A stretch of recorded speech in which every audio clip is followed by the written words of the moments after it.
शुभ प्रभात। कार्यक्रम 6 प्रश्नमा स्वागत छ।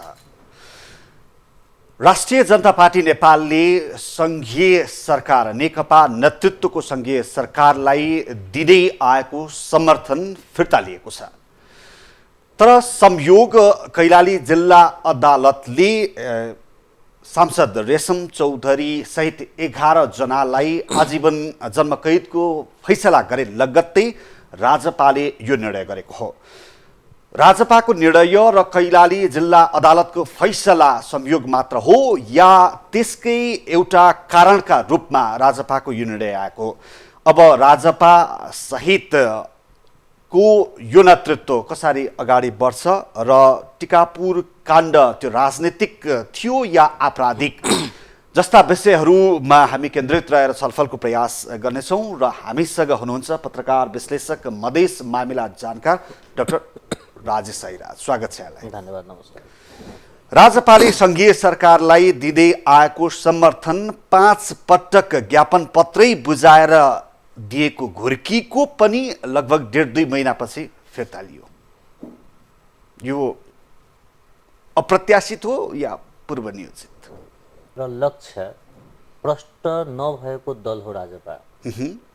निर्वाचन ताका मधेसभरि माओवादी र एमाले मधेस विरोधी हुन्, केपी ओली मधेस विरोधी हो भनेर यही तत्कालीन एमालेका विरुद्धमा सिडीहरू घर घरमा प्रचार गरेर ल्याएका मत जम्मा गरेका मतलाई विजित भएको केही दिनमै लिखित समर्थन त्यही पार्टीलाई दिएर आयो। त्यो मधेसी जनतासँग गरिएको पहिलो धोका थियो। दोस्रो, समर्थन दिइसकेपछि विश्वास लिन सक्नु पर्थ्यो। त्यो विश्वास लिन नसक्नु दोस्रो धोका थियो। तेस्रो, यो समर्थन फिर्ता लिनु र नलिनुमा 2/3 मतको भारलाई खासै फरक पर्दैन। फरक केले पर्थ्यो? किनीहरूले सामूहिक संसदबाट राजीनामा गराए फरक पर्थ्यो। संसदको समितिहरूमा बसेर सरकारी गाडी साधन स्रोतहरू उपयोग जुन गरिराखेका छन् त्यहाँबाट राजीनामा दिए भए फरक पर्थ्यो। प्रदेश सरकारबाट आफ्नो मन्त्रीहरू फिर्ता ल्याएर त्यहाँबाट राजीनामा गराए फरक पर्थ्यो।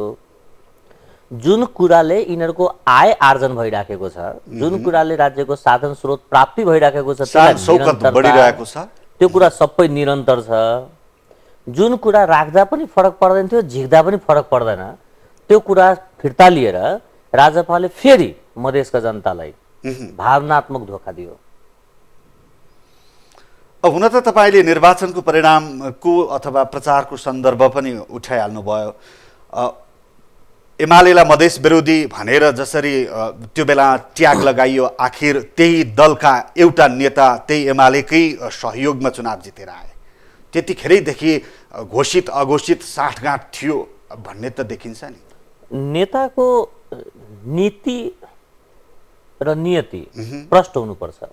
यदि यो प्रष्ट छैन भने ती नेता होइन, बिचौलिया मात्र हो।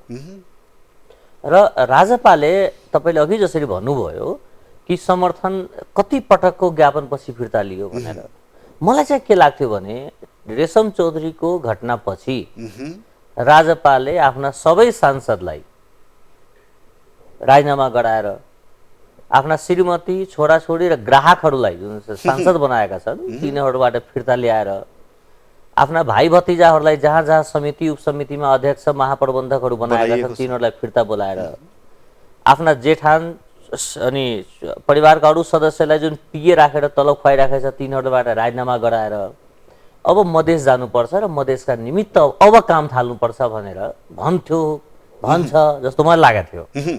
तर त्यो भएन। अब 2/3 बहुमत झन्नै रहिरहन्छ होइन उसले निकाल्दा पनि। यसको त राजनीतिक रूपमा सरकारलाई त अलिकति नैतिक सङ्कट त पर्छ होइन, सङ्ख्याको गणितले जेसुकै भने पनि नैतिक सङ्कट चाहिँ पर्छ हेर्नुहोस्। तर त्यो सँगसँगै के भने मधेसलाई भावनात्मक सङ्कट पर्यो।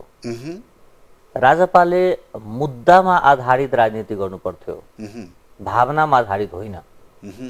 अहिले जुन राजपाले भावनाको राजनीति गर्यो, समर्थन फिर्ता लिएर के न गरे जस्तो गर्यो, अथवा रेशम चौधरीको बलि प्रदान गरेर जुन खालको आफ्नो राजनीतिक शक्ति पुनः प्राप्ति गर्ने प्रयास गर्यो, यसमा राजपा सफल हुन सक्दैन। नसकेपछि राजपामा लागेका राम्रा क्षमता भएका युवा नेताहरू, राजपाप्रति आश गर्ने आम मधेसी जनताहरू र राजपामा रहेका केही असल नेताहरूप्रति जुन आम नागरिकको सम्मान छ त्यो घटेर जान्छ र यो समग्र देशको हितमा होइन। अब राजपाले होइन सरकारलाई दिएको समर्थन फिर्ता लिनुपर्ने कारणहरू 12-13वटा उल्लेख गरिएको छ होइन। यसमा केही अब झिनामसिना कारणहरू पनि छन्। मूलत संविधान संशोधन नगरेको भन्ने बुदा अगाडि राखिएको छ। यो संविधान संशोधनको बार्गेनिङ निकै चलिरहेको थियो। सरकारले पनि होइन यसप्रति प्रतिबद्धता जनाएकै हो। यही कारण हो कि अथवा राजपाको निर्णय र कैलाली जिल्ला अदालतको फैसला संयोग मात्र हो? अब यसलाई दुईटा दृष्टिकोणबाट हेर्नुपर्छ र निर्मम समीक्षा गर्नुपर्छ। पहिला त राजपाको नेताले के बुझिदिनु पर्यो भने सरकार र राज्य फरक फरक कुरा हो। अदालत राज्यको अङ्ग हो, सरकारको होइन। अदालत स्वतन्त्र निकाय हो। त्यही भएर विजित सांसदले म अदालतको फैसला मान्दिन भनेर भन्नु त्यो अदालतको मानहानि पनि हो। किनभने नेताले बोलेपछि त्यही भाषा जनताले, कार्यकर्ताले, अरू उहाँको अनुयायीहरूले बोल्न थाल्छ। म अदालत मान्दिन भन्नुको साटो म त्योभन्दा माथिल्लो अदालतमा गएर न्यायको अपिल गर्छु भन्दा भए राम्रो हुन्थ्यो। पहिले तपाईँले त्यो बताए। दोस्रो कुरो के छ भने समय सीमा बिनाको सम्झौता धोखा हो। राजपाले संविधान संशोधनका लागि यो सरकारसँग वा योभन्दा पूर्ववर्ती सरकारसँग जति पनि सम्झौता गरेको छ कुनै पनि ठाउँमा समय सीमा तोकेको छैन कि यो मितिसम्म यो काम गरिदियो भने यसो गर्ने, होइन भने फिर्ता लिने। समय सीमा नतोकेर गरिने सम्झौताहरू ताकपडे तिवारी नत्र गोतामेवाला राजनीति हो र यो किसिमको धोखा 62-63 देखि मधेसका जनतासँग निरन्तर हुँदै आएको छ। त्यही भएर समय सीमा बिनाको जति पनि सम्झौता भयो मलाई के लाग्यो भने यो सत्ता प्राप्तिका लागि, साधन सुविधा प्राप्तिका लागि खाँदै पनि गर्ने, घुर्काउँदै पनि गर्ने, त्यसका लागि यो एउटा प्रवेश पत्र मात्र हो, अरू केही पनि होइन। अब टिकापुर घटनामा होइन अब जिल्ला अदालतले जुन फैसला 11 सांसद चौधरी सहित 11 जनालाई आजीवन कैदको सजाय गर्यो। अब यो हिजोदेखि नै यो टिकापुर घटना राजनीतिक घटना हो या आपराधिक भन्ने बहस जारी रहँदा अदालतले यसलाई नियोजित रूपमा घटाइएको घटनाका रूपमा व्याख्या गर्यो र त्यही अनुसार फैसला गरेको छ। अब यो एउटा च्याप्टर त क्लोज भयो नि होइन, यसको पुनरावेदन गर्ने ठाउँ बाँकी होला, तर प्रारम्भका लागि त एउटा च्याप्टर क्लोज भयो। तर राजपाका नेताहरूले यसैलाई टेकेर हिजो यद्यपि यो विज्ञप्तिमा सरकारलाई दिएको समर्थन फिर्ता लिनुपर्ने कारणमा त्यसलाई इङ्गित गरिएको छैन, तर राजपाका नेताहरूले हिजो अब फेरि विद्रोह हुन्छ होइन, एउटा जनप्रतिनिधिलाई आजन्म कैद हुन सक्छ, यो देशको अरू सबै कुरा चाहिँ समानुपातिक के हुँदै गयो तर अदालत नस्लिए उसमा चिन्तनमा छ भनेर उग्र भाषण गरे हिजो। हेर्नुहोस्, राजनीतिको अपराधीकरण र अपराधको राजनीतिकरण गरिनु हुँदैन, जोसुकै होस्। तर अपराधी छ भने त्यो सजाय पाउनु पर्यो र राजनीतिमा हत्या, हिंसा, ठगी, लुट सिकाउँदैन यदि सही राजनीति हो भने। टिकापुरको घटनाको कुरा गरिराख्दा म यो कुरासँग सहमत छु कि नेपालको न्यायालयप्रति आम मधेसीको धारणा के हो भने यो न्यायालयले समुदायको आधारमा कानुनको प्रयोग गर्छ भन्ने खालको आम मधेसीको धारणा बुझाइ हो। न्यायालयको कतिपय निर्णयप्रति असन्तुष्टि राख्न पाइन्छ, तर न्यायालय साझा हो, इमान्दार हो, तटस्थ हो भन्ने प्रमाणित गर्ने काम पनि न्यायालयकै हो। त हामी बाहिरको मान्छेले गर्न सक्दैनौँ। त्यही भएर न्यायमूर्तिहरूले रेशम चौधरीको विषयमा जुन फैसला गर्यो त्यस्तै खालका फैसलाहरू अरूको हकमा पनि अदालतमा रहँदै गरेका करिब 500 भन्दा बढी मुद्दाहरू छन् जो राजनीतिसँग जोडिएका छन्। त्यो एक साताभित्र, एक महिनाभित्र फटाफट गरेर देश र जनतालाई भन्न सक्नुपर्छ कि म राजनीति र अपराध बीचको फरक छुट्याउन थाले है। र मलाई विश्वास छ यदि न्यायमूर्तिहरू कानुन कर्मीहरू अपराध र राजनीति बीचको फरक छुट्याउन थाल्ने हो भने यो देशमा न्यायालयप्रतिको आस्था जागेर आउँछ, जसको कमी छ। अब अलिकति राजनीतिक कुरा हेरौँ। हामी कहाँ नेपालमा चाहिँ के छ भने राजनीतिकमा अपराधको प्रयोग र सजायको प्रयोग समुदायको आधारमा हुँदै आएको छ। त्यसका म उदाहरण भन्छु तपाईलाई कि अहिले जारी राखेको संविधानमा धर्मनिरपेक्षता भन्ने शब्द प्रयोग भएको छ। यदि संविधानमा धर्मनिरपेक्षता शब्द प्रयोग छ भने यही संविधानलाई मान्ने व्यक्ति बाहेकलाई सजाय हुनुपर्छ। अर्थात् जसले हिन्दू धर्म लागू गराए छोड्छौँ भन्छ त कोही सांसद भने त्यसलाई सजाय गर्ने कि नगर्ने? संविधान मान्ने हो भने कार्यान्वयन गर्ने हो भने जुन संविधानले संघीयताको परिकल्पनालाई स्वीकार गरेको छ, संरचनालाई स्वीकार गरेको छ, तर संघीयता कसैले मान्दैन भन्छ, संघीयता मान्दिन भन्ने व्यक्तिलाई कारबाही गर्ने कि नगर्ने? यही संविधान थोरै अमान्य गर्नु वा धेरै अमान्य गर्नु, थोरै मान्दिन भन्नु वा धेरै मान्दिन भन्नु अपराधको सजायको भागी हुनुपर्छ। यही संविधानभित्र बसेर हिन्दू धर्म पालन के अरे लागू गराएर छोड्छु भने कमल थापालाई किन राज्यले कारबाही गरेन, सरकारले किन गरेन, चितबहादुर केसीलाई किन गरेन? यो संविधान नमान्ने व्यक्तिहरूमध्ये यिनीहरूलाई उप प्रधानमन्त्री बनाएर राज्यले सुरक्षा दिनुपर्ने, यो संविधान नमान्ने विप्लवलाई चाहिँ राज्यले कुनै न कुनै रूपबाट संरक्षण गर्नुपर्ने, यही संविधान मान्दिन भन्ने अखण्ड सुदूरपश्चिम एउटा मुलुकमा दुईटा खण्ड हुन्छ। दुईटा खण्ड हुनु भनेको त खण्ड खण्ड हो नि। तर अखण्ड सुदूरपश्चिमको नारा लाउने लेखराज भट्टलाई किन कारबाही नगर्ने? भीमरावलाई भन्नुस् किन नगर्ने?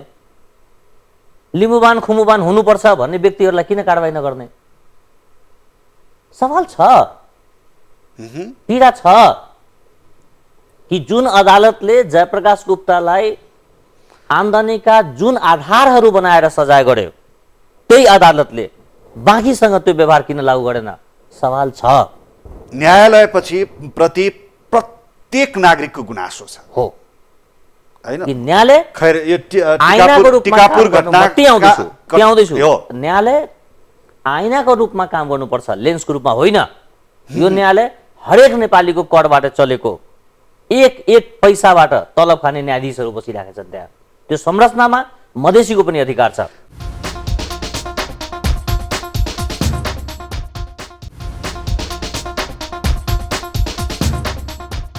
जिल्ला अदालतको फैसला हेर्दाखेरि पनि त्यही देखिन्छ, समुदाय केन्द्रित भयो भनेर त देखिँदैन। म न्यायालयको यो फैसलाप्रति अहिले तत्काल टिप्पणी किन गर्दिनँ भने पुनरावेदन गर्ने समय बाँकी छ, योभन्दा माथि जाने ठाउँ बाँकी छ। त्यही भएर राज्यको कुरा र सरकारका कुरा फरक फरक हुने भएकोले राज्यले राज्यका अङ्गमा भएका निर्णयप्रति असन्तुष्टि हुँदैमा सरकारसँग प्रहार गर्नुपर्छ भन्ने मान्यता मेरो होइन। यो फरक कुरा हो, यो फरक कुरा। अब क्षति के हुन्छ म तपाईँले भन्छु। अब समर्थन फिर्ता लिएपछि संविधान संशोधनका कुरा त्यति रूपबाट अगाडि बढ्दैन, नबढेपछि त्यो मुद्दा फेरि थाँती राखेर अर्को निर्वाचनको अर्को आन्दोलनको तयारी गरिन्छ। 281 जना मान्छे 3 पटक मारियो। अपराधकी कुरा गरौँ न, नेपालगञ्ज घटनाका देखि लिएर योजनाकारहरूलाई किन सजाय भएन? गौर घटनामा त्यत्रो मान्छे मारियो, ती मान्छे किन उप प्रधानमन्त्री भएर बसिरहेछन्? किन खोजी गरिँदैन?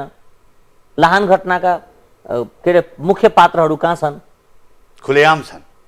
मधेसमा 3 चरणमा आन्दोलन गराएर 117 जना व्यक्तिको बलि प्रदान गराउने मधेसका बुद्धिजीवीहरू, मधेसका ती नेताहरू अब मधेस फेरि त्यही दिशामा जान्छ। राजपाको यो निर्णयसँगै मधेस त्यही दिशामा जान्छ। सरकारको भूमिकामा भर पर्छ। यदि सरकारले स्ट्रक्चरल रेसिज्मलाई कायम राखिराख्ने हो भने, यदि सरकारले समुदायको आधारमा कानुनको प्रयोगलाई मौन समर्थन गरिराख्ने हो भने, अझ प्रोत्साहित भन्नुस्। जुन मुलुकमा बालकृष्ण घुमेर बस्छ र गाग्री चोरेको मान्छे जेलमा बस्छ भने त्यो कुराले आन्दोलित गराउँछ।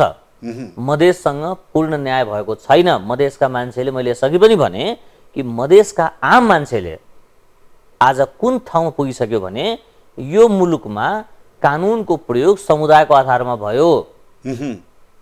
जसले 17,000 मान्छे मारे त्यो राज्य सरकारमा गयो, जसको गोजीमा ब्लेड फेला परेको थिएन त्यो कारागारमा 6 महिनादेखि बसिरहेछ, जसले ठाउँ ठाउँमा बम पड्कायो त्यो राज्यबाट सुरक्षित छ, तर सञ्जय शाह कारागारमा छ, जेपी गुप्ता बाहिर छ, यो रेशम चौधरीको स्थिति यस्तो भयो भन्ने कुराको एउटा मात्र समुदायलाई डामिने गरी लोकमान स्वतन्त्र हुने, राजनारायण पाठक सामाजिक प्रतिष्ठा विहीन भएर बस्नुपर्ने, यी कुराहरूको आकलन कंसाकार कुर्सीमा बसेर दैनिक काम गर्न पाउने दिगम्बर झा नेपाल छोडेर बाहिर बस्नुपर्ने, निस्किनु पर्ने, यसरी समुदायका आधारमा कानुनको प्रयोग भयो भने सन्देश जनतामा जानु भनेको यो फेरि त्यही कुराले दोहोऱ्याउँछ जुन हाम्रो मुलुकमा टु नेसन थ्योरीको जुन बीजारोपण भइराखेको छ त्यसले संस्थागत गर्छ, प्रोत्साहित गर्छ, संस्थागत गर्छ।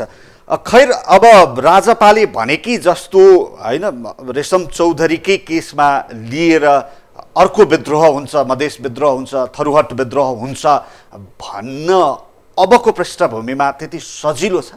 सम्भव छैन अब, किनभने नेपाली सञ्चार माध्यमले यति प्रस्ताइदिएको छ कि मान्यजीहरू आफू मान्यजी भइहाले, मान्यजीका श्रीमती पनि मान्यजी भइहाले, मान्यजीका छोरा पनि पिए भइहाले, उनका भाइ पनि महाप्रबन्धक भइहाले, तर मधेसमा शहादत दिएका मान्छेहरूको चुलो बोल्दैन। मधेसका अधिकारका लागि अभियानमा लागेका अभियन्ताहरू दुवै कतारमा खटिराखेका छन्। मधेस समानताको अनुभूति प्राप्त गर्नुपर्छ भनेर लागेका बुद्धिजीवीहरू, पत्रकारहरू, नागरिक समाजहरू अहिले अर्को पेसा समात्न बाध्य भएको छ। यसरी आफ्नै सहकर्मीलाई ठग्नेहरू, राज्यको साधन स्रोत घरमा लाने र जनतालाई आन्दोलित गर्नेहरू अब नाङ्गिसके। हिजोसम्म यो संविधान मान्दिन, यो मेरो होइन भन्ने मान्छे त्यो आन्दोलन गरेकै भोलिपल्ट संसदीय समितिको सभापति भएको, सेतो स्कर्पियो चढेको, बैंकमा पुग्दै गरेको दृश्यहरू, शान शौकत बढाएको सबै दृष्टान्तहरू छन्। अहिले नै हेरौँ न, अहिले नै हुँदै पनि मधेसकै प्रतिनिधित्व गर्ने अर्को दल पनि छ जो यही सरकारमा उप प्रधानमन्त्रीको हैसियत लिएर बसेको छ, संघीय समाजवादी। यदि राजपाको थारू समुदायप्रतिको प्रेम यदि राम्रो भइदिएको भए, राम्रो हो भने, रेशम चौधरीसँग अन्याय भयो भनेर भित्री मनबाट मानेको भए राजपाको हिजोको निर्णय के हुन्थ्यो भने आजकै मितिबाट लागू हुने गरी हामी संघीय संसदबाट राजीनामा गर्दैछौँ, हाम्रा पार्टी प्रदेश नम्बर 2 बाट सरकारबाट फिर्ता हुँदैछ र हामी प्रदेश सभाको सभासद पनि आजबाट रहने छैनौँ। हाम्रा श्रीमती, हाम्रा ग्राहकहरू फिर्ता भइसके, त्यतिसम्म हैसियत पूर्ण त छैनन्। आइरहेको सेवा सुविधा छोडेर को त्यसरी अगाडि बढ्छ र हैन? बढ्दैन भने यो जनताको पक्षमा राजनीति होइन भन्ने देखिन्छ। यो बाल राजनीति धेरै चल्दैन। अनि तपाईले राजपाको अलि धेरै टिप्पणी गर्नुभयो, फोरम जो अहिले सरकारमा पनि छ हैन, मुद्दा लगभग दुईटैकै एउटै थिए हैन, संविधान संशोधन, झुट्टा मुद्दा फिर्ता, गिरफ्तारलाई रिहादेखि सबै कुरा, तर पनि फोरम त बोलिरहेको छैन अहिले। फोरम बोल्दैन, किन मौन व्रतमा छ उ? फोरमको माग जम्मा एउटा हो, सरकारमा बसिराखौँ, टिकिराखौँ, सेवा सुविधा र उपस्थितिहरू पाइराखौँ, देश विदेश घुमिराखौँ।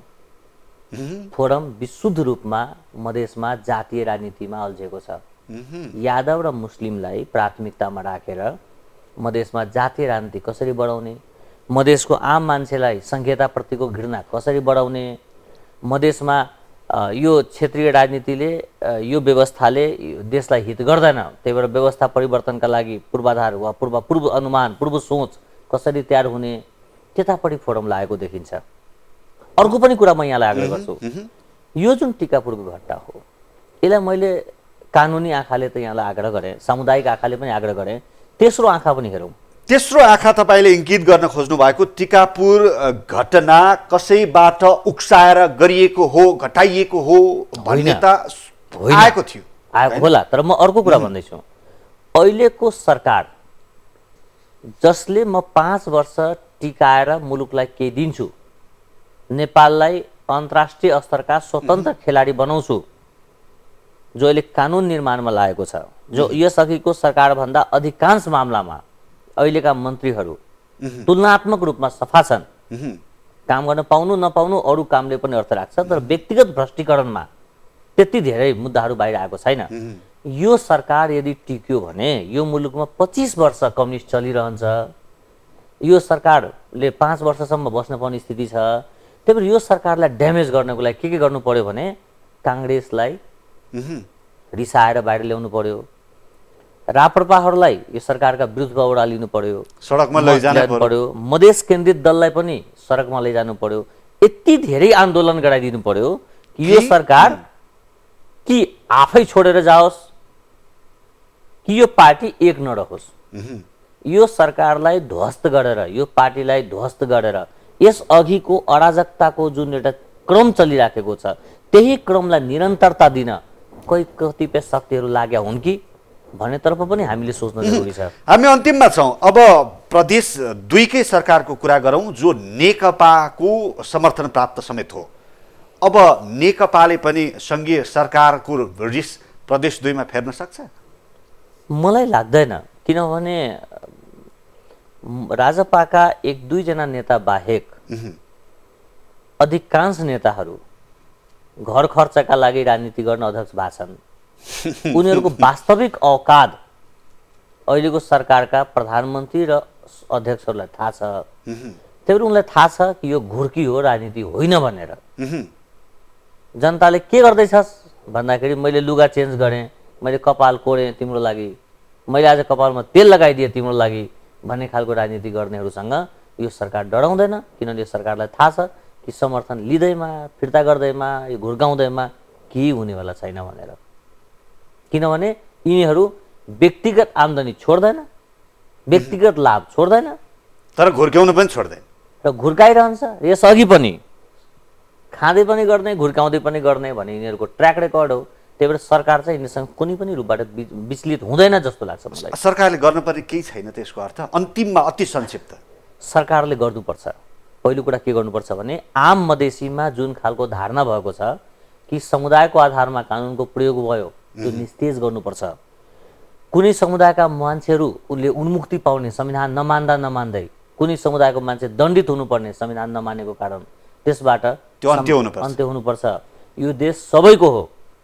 त्यही भएर सरकार अब आइना जस्तो काम गरेको देखिनुपर्छ, लेन्स जस्तो हुँदैन। अब त्यो काम चाहिँ सरकारले गर्नै पर्छ हैन? ठुलो प्रश्न छ। राजपाले समर्थन राखिराखोस् अथवा फिर्ता ल्याओस् त्यसको कुनै अर्थ भएन। सरकार गर्नै पर्छ त्यो काम। हस्, यहाँलाई धेरै धेरै धन्यवाद।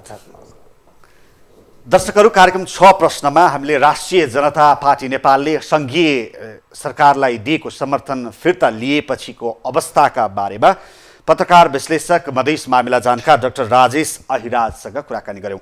आजलाई कार्यक्रम 6 प्रश्नको निर्धारित समय सकिएको छ। अर्को श्रृङ्खलामा भेट्ने नै छौँ। हामी निरन्तर न्युजमा छौँ। नमस्ते।